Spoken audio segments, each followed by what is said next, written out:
you'll still be able to learn how to build apps for yourself.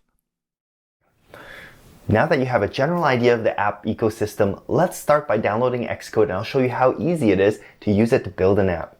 There are a couple of ways to download Xcode. If you already have it installed, you can go ahead and skip this section. However, if you don't, the easiest way to do this is to hold Command, press spacebar to launch Spotlight on your computer, and type in App Store.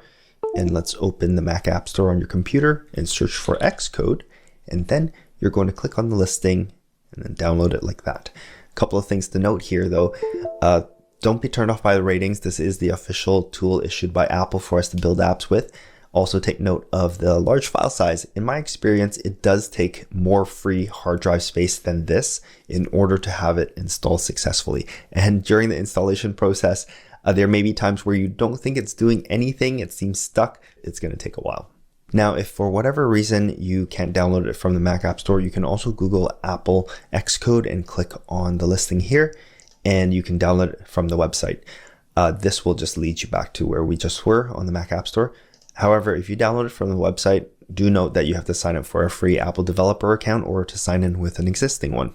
Okay, so once you have Xcode downloaded and installed, let's launch it and let's start a new project.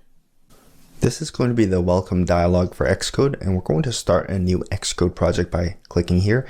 You can also go, if you don't see this, you can go File, New, and you can choose Project, same thing. Both will bring you to a screen like this where you can choose what sort of project template you want to start with. So we're working with iOS. Make sure you're on this tab and then go ahead and click App. And for here, I'm going to gloss over some of these project details because our goal is for you to get that result and make that discovery that you can build an app.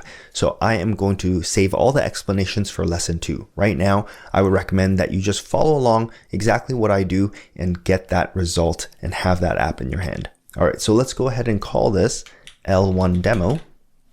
I think you probably have nothing for under the team. Organization identifier, you can put in com dot and then your name, no spaces. And interface, make sure this says Swift UI. It should be like that by default anyways, and language should be Swift. Now uncheck all of those if they are checked. Go ahead and click next and choose a place to save it. Source control, this should be unchecked. I'm just going to save it on my desktop for now, since this is a temporary project. Now you're going to give it some time. It's going to boot up your new app project. I'm going to open this window up a little bit. You see how fast I was able to see something here on the right hand side. For you, if it's a first launch, it will take a little bit longer, give it a couple of minutes even. But while that is going, we are actually going to go ahead on this left hand side here and click Assets. Now this is the asset library. This is where you're going to store all of the image and color assets for your app project. I've prepared an image file that we're going to use for this demo. You can go ahead and pause the video and grab any image you want. Save it somewhere where you know where it is. And what you're going to do is click and drag it into this panel right here, or this panel, doesn't really matter. This is a big panel, so let's drag it there. What you're going to see is this image asset that you've added to your Xcode project. Now take note of this name here because we're going to be referring to that image with that name. You can rename it by tapping and clicking it like that and just typing in whatever you want, or you can hit enter and you can also rename it like that. So mine's gonna be named Niagara Falls. That's perfectly fine for me. So now that you've got that done, let's go ahead and click on Content View. So by this time you should be seeing something on here, and what you see here is a preview of your user interface. So you can see what this screen looks like.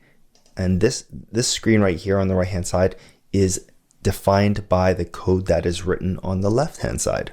I'm going to make this really easy for you to understand. We are going to delete all of this user interface and we're going to build it from scratch. And you'll see how easy this is. Right now it looks like a whole bunch of code that it's really hard to understand.